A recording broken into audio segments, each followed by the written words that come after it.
26 vjetë më parë me betejën e lavdishme të Kosharës, ushtria qërimtare e Kosovës,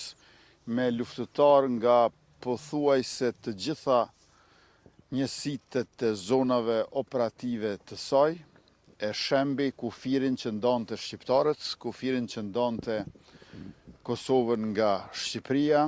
e që ishte i vjetër që nga viti 1913, respektivisht 1918. Nga radhët e ushtrisë qërimtare të Kosovës, ranë dëshmor 114 luftar, me në krye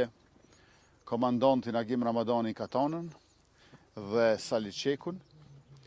por gjithashtu kishim edhe mbi 400 të plagosur. U vranë së paku 108 ushtar e oficer të ushtrisë agresore e okupatore serbe, dhe përveç kësaj,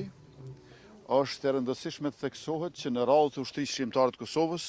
kishim vullnetar nga Franca e Algjeria,